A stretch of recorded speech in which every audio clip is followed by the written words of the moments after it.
Cinema industry వైపు వెళ్ళాలనుకుంటున్నారా? మీకు మేమున్నాం. వెంటనే కాల్ చేయండి. నమస్తే, నేను Keshav. Welcome to Suman TV. ఆంధ్రప్రదేశ్లో వరదలు విలయతాండవం చేస్తున్నాయి. మరోవైపు వర్షం రూపంలో ప్రకృతి కూడా విరుచుకుపడుతోంది. దీనికి సంబంధించినటువంటి కారణాలు ఏంటి? సైంటిస్టులు చెప్తున్నటువంటి మాటలు ఒక విధంగా ఉన్నాయి. శాస్త్రం కూడా మరోవైపు నుంచి కొన్ని కారణాలని, కార్యకారక సంబంధాలని వివరిస్తోంది. అలాంటి పరిణామాలు ఏవైనా ప్రస్తుతం విజయవాడ మీద విరుచుకుపడుతున్నాయా? వీటి వల్లనే ఎక్కువ బాధిత ప్రాంతంగా కృష్ణా తీరం ఏర్పడుతుందా? ఈ అంశం పైన విశ్లేషణ చూద్దాం. మనతో పాటు ప్రముఖ ఆస్ట్రాలజర్ ప్రదీప్ జోషి ఉన్నారు. ప్రదీప్ జోషి గారు నమస్కారం. నమస్తే అండి.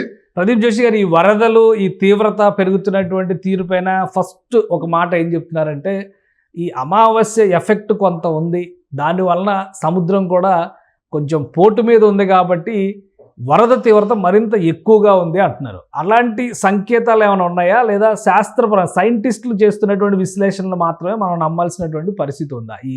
మీరేం చెప్తారు? శ్రీ గురుభ్యో నమః, శ్రీమాత్రే నమః. ఫస్ట్ నేను ప్రజలందరికీ చెప్పేది ఏంటంటే, ధైర్యంగా ఉండండి. ఎవరు కూడా ధైర్యాన్ని కోల్పోవద్దు. ఒకరినొకరు తప్పకుండా సహాయం చేసుకోండి. ఈ విపత్ కాలంలో నువ్వా నేనా అని కాకుండా మనం అందరం కలిసి జాగ్రత్తగా ఉండాలని ఫస్ట్ ఆలోచన చేసుకోండి.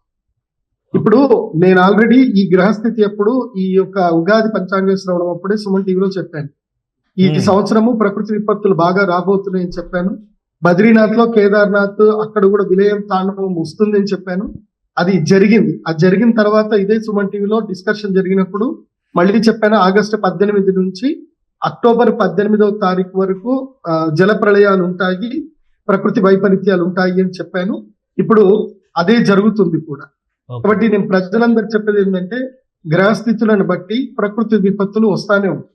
కానీ వాటిని ఎదుర్కొనేటువంటి సామర్థ్యాన్ని మనము, ధైర్యాన్ని మనం తెచ్చుకోవాలి. ఎందుకోసమంటే ఇక్కడికి నీళ్లు రావు అని ఎవరు చెప్పరు. నీళ్ళు ఎక్కడికి రావాలంటే అక్కడికే వస్తాయి. దాన్నే ప్రళయం అంటారు.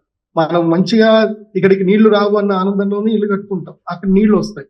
లేదు అంటే భూకంపాలు వస్తాయి, లేదంటే అగ్ని ప్రమాదాలు జరుగుతాయి. సో గ్రహస్థితి బాగా లేనప్పుడు ప్రకృతి విపత్తులు అనేటివి సాధారణంగానే జరుగుతాయి. సో ఎవరి గ్రహస్థితి బాగలేదు, ఎవరి టైం బాగలేదు, వాళ్ళు చనిపోతారు, మిగతా వాళ్ళు బతుకుతారు.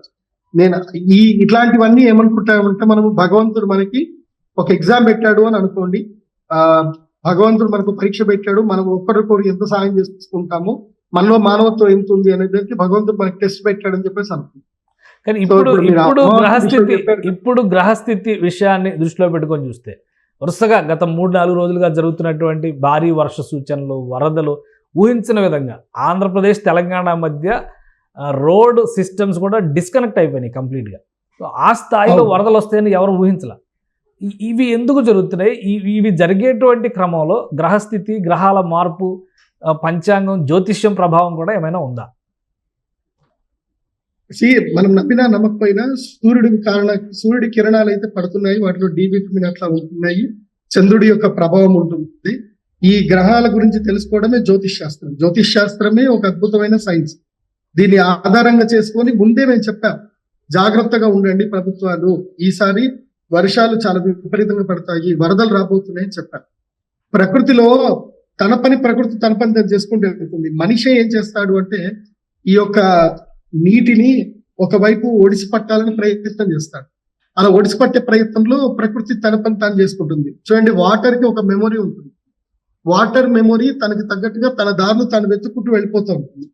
మనం వాటర్ మెమొరీకి అగేన్స్ట్ గా మనము రోడ్లు కట్టినా, ఏం చేసినా, అది ఎప్పుడు రావాలో, ఎప్పుడు తుడిచిపెట్టుకోవాలో అదే జరుగుతుంది. అది పెద్ద ఆశ్చర్యమేం కాదు. కాకపోతే ప్రస్తుతం అయితే శుక్రకేతు యుతి ఉంది కాబట్టి గ్రహస్థితి అస్సలు బాగాలేదు. ఇట్లాంటి ప్రకృతి విపత్తులు ఇంకా ఏర్పడతాయి. ఇది బిగినింగ్ మాత్రమే. ఆంధ్రాలో ఇది కేవలం, ఆంధ్రప్రదేశ్ లో కానీ తెలంగాణలో ఇది బిగినింగ్ మాత్రమే. ఇంకా ఇది అక్టోబర్ 18 వరకు ఈ యొక్క మూమెంట్ ఉంటుంది. అక్టోబర్ 18 తర్వాత కాస్త తగ్గుతుంది. కానీ మళ్ళీ డిసెంబర్ లో కూడా విశాఖ తీరంలో కూడా మళ్ళీ డిసెంబర్ లో విశాఖపట్నము, శ్రీకాకుళము అక్కడ కూడా విపరీతమైన తుఫాన్లు వచ్చేటువంటి అవకాశం ఉంది. ఈసారి ఏం జరిగింది అని అంటే, ఫిబ్రవరి నుంచి మళ్ళీ వచ్చేటువంటి, అంటే 2024 ఫిబ్రవరి నుంచి 2025 ఏప్రిల్ 18వ తారీఖు వరకు పంచగ్రహ కూటమికి, షష్టగ్రహ కూటమికి బిట్వీన్ సమయం అన్నమాట ఇది. సో ఈ సమయం అంతా కూడా విపత్కాలము అంటారు. ఈ విపత్కాలాన్ని మీరందరూ కూడా గుర్తించండి. అందుకే నేను ప్రజలందరూ కూడా చెప్పేది ఏంటంటే ధైర్యంగా ఉండండి, సేఫెస్ట్ ప్లేస్ లో ఉండండి, ప్రకృతిని ఆరాధించండి, అమ్మవారిని ఆరాధించండి. నేనే గొప్పవాణ్ణి అని ఎప్పుడు విర్రవీగొద్దు. నేను గొప్పవాణ్ణి, టెక్నాలజీ గొప్పది, సైన్స్ గొప్పది అనుకుంటే ప్రకృతి చిటికేస్తే చాలు. రాత్రికి రాత్రి ఏమైంది? విజయవాడ మొత్తం మునిగిపోయింది. సో ప్రకృతి అంటే అమ్మవారు. అందరూ కూడా అమ్మవారిని శరణు వేయండి, ఆ అమ్మవారిని చూసుకుంటుంది. ఇప్పటి వరకైతే థ్యాంక్ గాడ్ మన కనకదుర్గ అమ్మవారు అందరినీ కాపాడుతుంది అనుకుంటున్నాము. ఎందుకోసమంటే ఎక్కువ మరణాలు అయితే ఏం జరగలేదు విజయవాడలో. విలయ తాండవం అయితే ఉంది కానీ మరణాలు అయితే జరగట్లేదు. కాబట్టి ఇకపై జాగ్రత్తగా ఉండండి అందరు కూడా ఒకరినొకరు. గ్రహ కూటమి ప్రభావం అంటే పంచగ్రహ కూటమి కావచ్చు, షష్ఠగ్రహ కూటమి కావచ్చు, మీరు అన్నదాని ప్రకారం ప్రభావం తీవ్రత తగ్గాలంటే రెమెడీస్ ఇంకేమైనా ఉన్నాయా? ఓన్లీ ఇదేనా? ప్రకృతి ఆరాధన అనేది ఒక రెమెడీగా చెప్తున్నారు మీరు, ఇంకేమైనా ఉన్నాయా? రెమెడీ అంటే యజ్ఞ యాగాదులు చేయడమే, ప్రకృతికి శాంతి చేయడానికి సంబంధించిన యజ్ఞ యాగాదులు చేయడమే. పూర్వకాలంలో భాస్కరాచార్యులు అనే ఆయన పెద్దవారు ఉండేవారు. ఆయన సమయంలో ఇలా విపత్తు వస్తే కృష్ణానదిని దారి మలిచింది కూడా ఆయన్నే.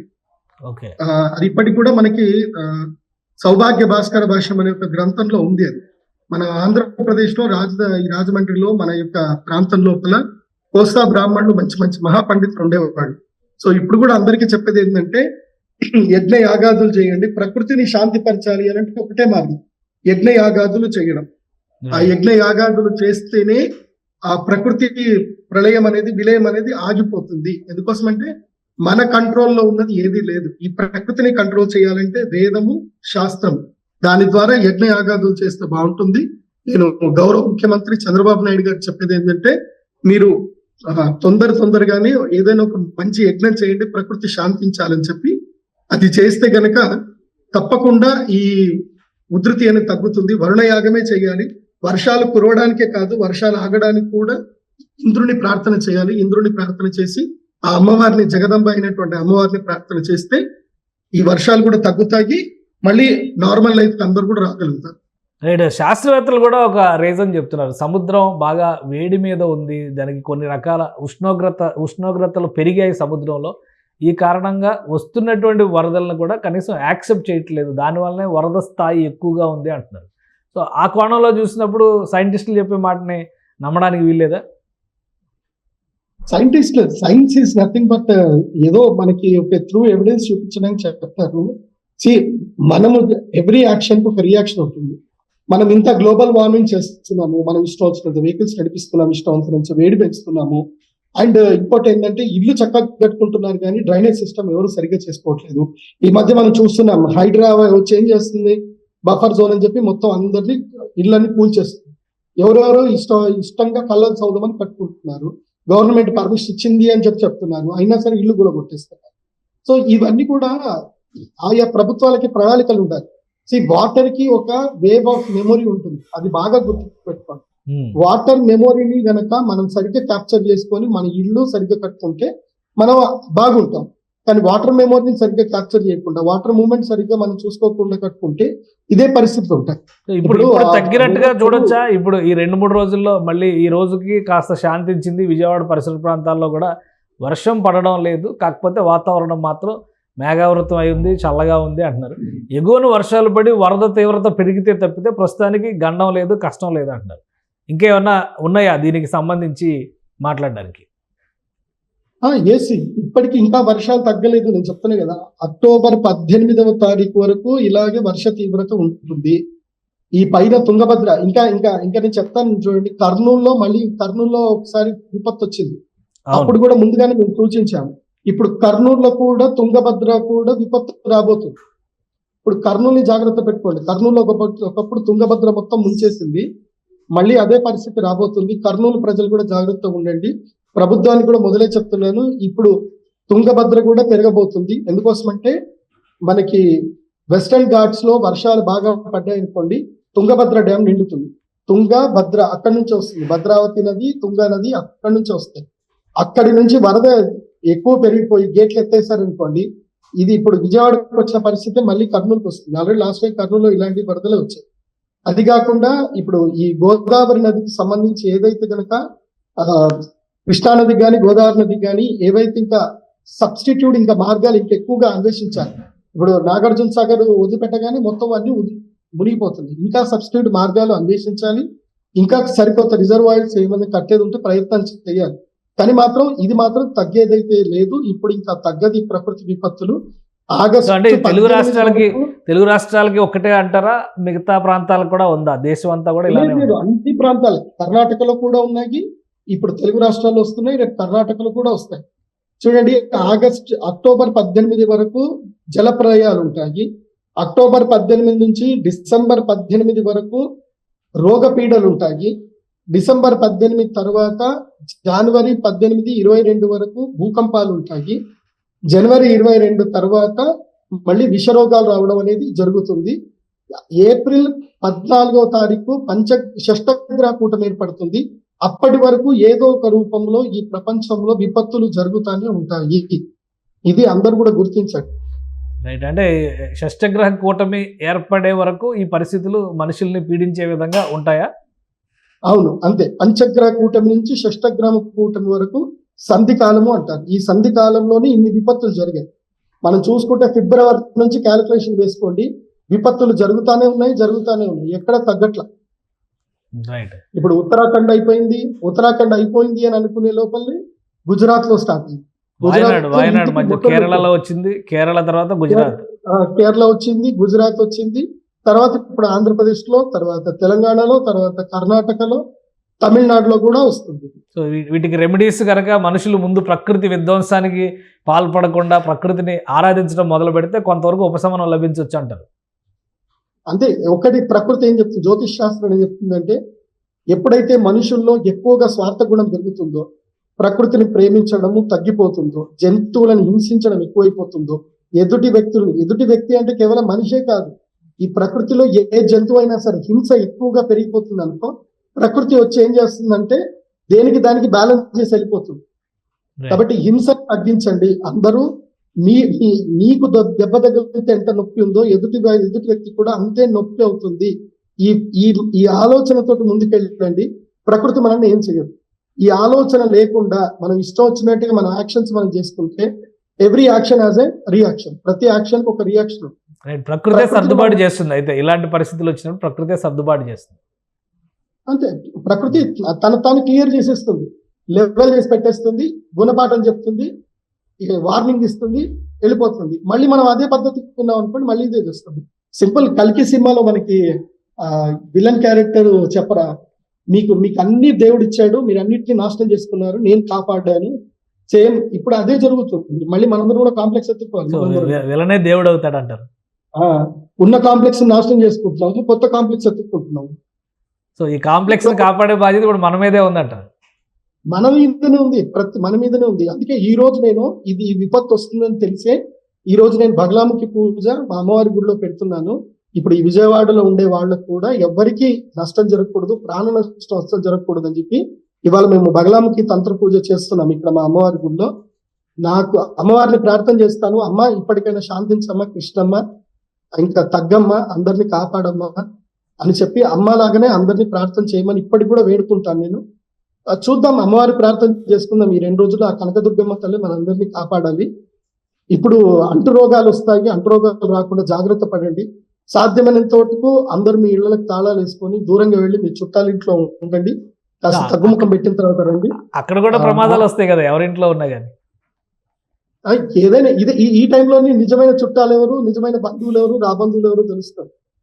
సో తెలుసుకోవడానికి ప్రకృతి ఒక అవకాశం కల్పించింది అంటారా మరి? కానీ సముద్రంలో ఏదో అమావాస్య వలన ఆటుపోట్లు జరిగేటువంటి క్రమంలో వచ్చిన మార్పుల వలన విపత్తు పెద్దదిగా కనిపిస్తుంది. కానీ మిగతా విషయాలతో పోల్చి చూసినప్పుడు ఈ ఆటుపోట్ల ప్రభావం ఎంతవరకు ఉంటుంది? యాక్చువల్ ఏంటంటే సముద్రానికి ఒక గుణం ఉంటుంది. మన భూమి చుట్టూ చంద్రుడు తిరుగుతూ ఉంటాడు కాబట్టి చంద్రుడు తిరగడం వల్ల టైట్స్ అనేటివి సముద్రంలో ఏర్పడతాయి. ఇది న్యాచురల్, ఇది ఫిజిక్స్, ఇది అందరికీ కామన్ గా తెలిసిన విషయం. అమావాస్య వచ్చినప్పుడు ఆటుపోటు అనేది పెరుగుతా ఉంది. ఇప్పుడు సముద్రంలో నీళ్లు కలుద్దామన్నా సముద్రం తీసుకోదు, రిసీవ్ చేసుకోదు, పోటు ఎక్కువ కొట్టేస్తూనే ఉంటుంది. బట్ అట్లాంటిది ఏం లేదు. ఇది అమావాస్య.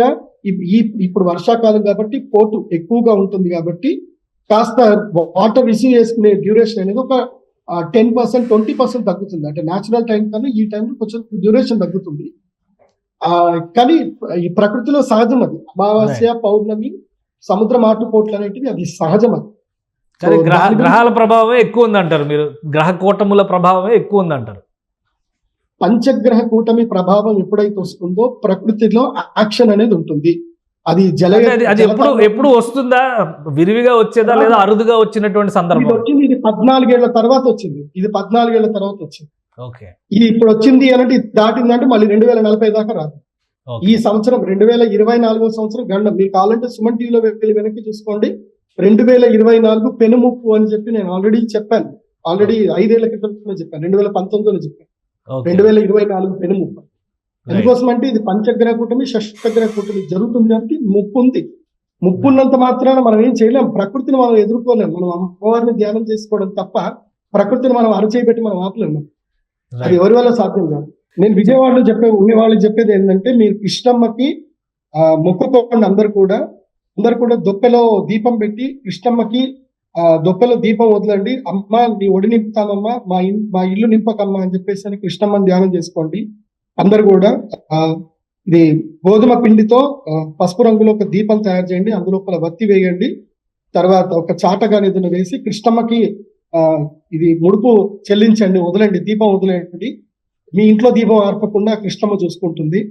ఆ కృష్ణమ్మనే వేడుకోండి, అందరు వేడుకోండి. అంతకు చేసేది ఏంటి?